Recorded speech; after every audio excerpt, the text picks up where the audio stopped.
Bismillahirrahmanirrahim. Assalamualaikum warahmatullahi wabarakatuh. Nama saya Ganes Masvalia. Saya dari kelas 1A jurusan Ekonomi Syariah, Fakultas Ekonomi dan Bisnis, Universitas Sultan Agam Tirtayasa. Di sini saya akan mempresentasikan tentang investasi reksadana dan saham dan apa saja perbedaannya. Sebagai pengampu mata kuliah aplikasi komputer untuk menyelesaikan tugas akhir semester 1.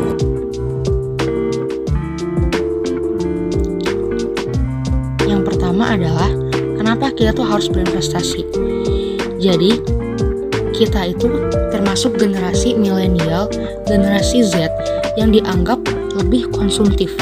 Jadi sebaiknya kita pun mengedukasi diri kita sendiri tentang hal-hal yang berkaitan dengan keuangan. Salah satunya investasi.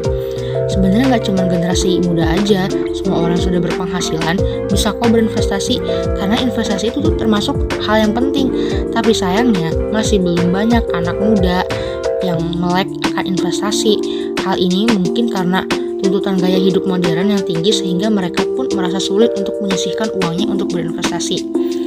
Jadi apa sih hal yang valid? Alasan apa yang valid kenapa kita harus berinvestasi dini mungkin? Yang pertama adalah untuk persiapan masa tua yang lebih cerah.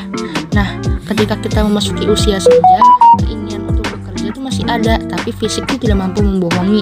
Jadi, penghasilan yang kita dapatkan pun akan berkurang dibanding dengan masa-masa usia produktif. Seperti saat ini, maka berinvestasi sedini mungkin merupakan cara untuk membantu mempersiapkan masa tua yang lebih cerah. Yang kedua, wujudkan kebebasan finansial. Jadi hal ini merupakan keadaan di mana seseorang tidak harus lagi bekerja, tetapi telah memiliki penghasilan pasif yang bisa terus didapatkan. Ketiga, waktunya uang yang bekerja. Jangan hanya bekerja untuk uang, tapi biarkan uang yang bekerja untuk kita. Caranya adalah dengan berinvestasi. Dengan berinvestasi, membelanjakan uang yang dimiliki untuk membeli produk investasi, nilainya pun akan tumbuh seiring berjalannya waktu. Yang keempat adalah melatih kedisiplinan diri. Dengan berinvestasi dini mungkin, setiap orang itu bisa menjadi lebih disiplin dalam hal pengelolaan uang. Nah, jadi kita pun akan lebih pintar dalam mengelola keuangan dan dalam memanage keinginan kita. Yang selanjutnya adalah meningkatkan nilai aset dan kekayaan diri. Jadi, aset yang dimaksud adalah aset yang tidak terbatas pada gedung ataupun properti, tapi uang yang dimiliki atau yang tersimpan dalam dana investasi juga dapat digolongkan sebagai aset.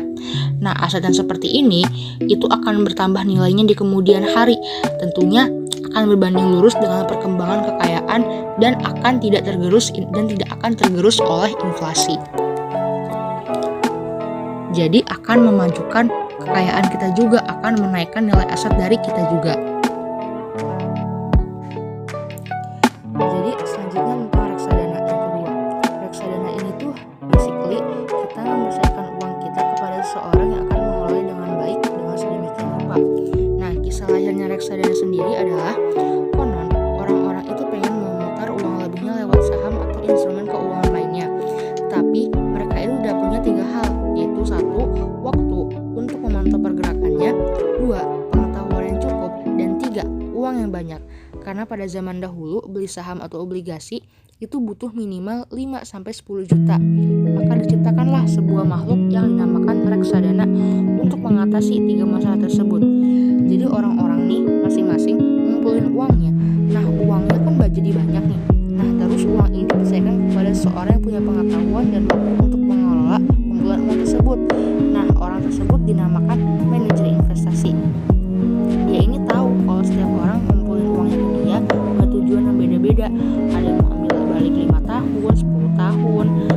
Jadi dia tuh bikin produk yang berbeda-beda untuk menyesuaikan kebutuhan produk untuk para nasabah. Yang selanjutnya yang ketiga yaitu tentang saham. Jadi saham sendiri adalah surat berharga yang mencatat kepemilikan kita pada suatu perusahaan.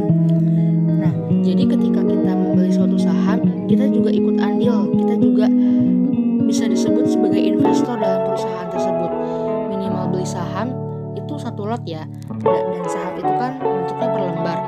Kita minimal beli itu 1 lot sama dengan 100 lembar. Nah,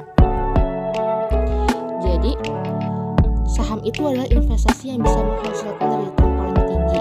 Dia bisa naik 20-30% per tahun atau bahkan per bulan. Tapi yang jarang orang bilang adalah saham juga bisa turun 20-30% per tahun atau bahkan per bulan.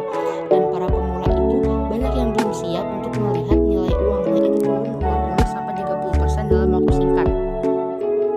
Oleh karena itu, bagi para investor pemula lebih baik disarankan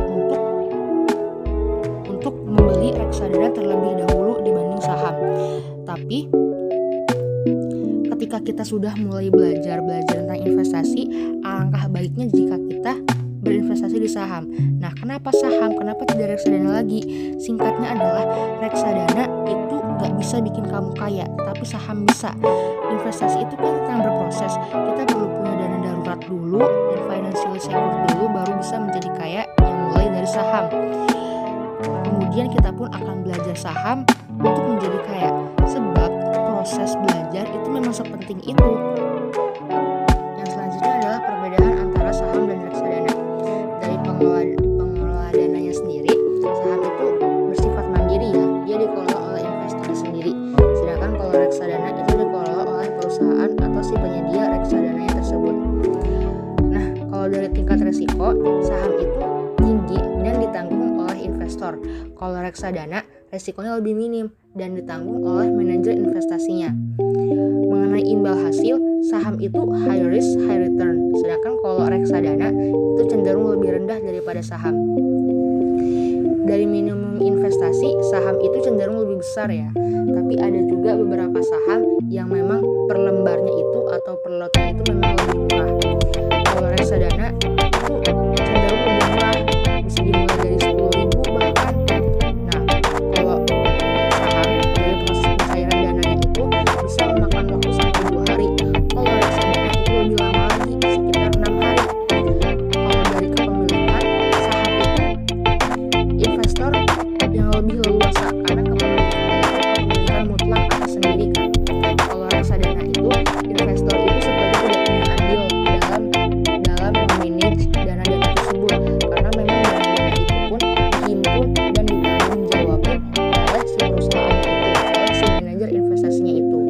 Yang selanjutnya, how to invest, bagaimana cara berinvestasi, yaitu melalui aplikasi sekuritas, melalui Ajaib, Stockbit, dan Bibit. Ada 2 opsi nih. Opsi yang pertama, yaitu bisa beli saham secara mandiri, asalkan kita sudah mengerti teknik-tekniknya dan bagaimana caranya agar kita tidak tertipu oleh saham-saham gorengan, yaitu kita melalui aplikasi resmi. Dan opsi pertama ini, ketika kita melakukan opsi pertama, kita bisa langsung disebut sebagai investor walaupun kepemilikan kita hanya sebatas 0,001%. Opsi yang kedua, melalui manajer investasi, yaitu melalui reksadana di aplikasi Bibit. Jadi dana kita dihimpun oleh manajer investasi atau perusahaan investasi tersebut untuk dikelola sedemikian rupa dan sebaik mungkin yang kita akan percayakan kepada mereka. Terima kasih atas perhatiannya.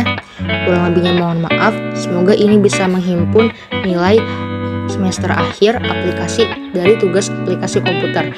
Kurang lebihnya mohon maaf. Wabillahi taufiq wal hidayah. Wassalamualaikum warahmatullahi wabarakatuh.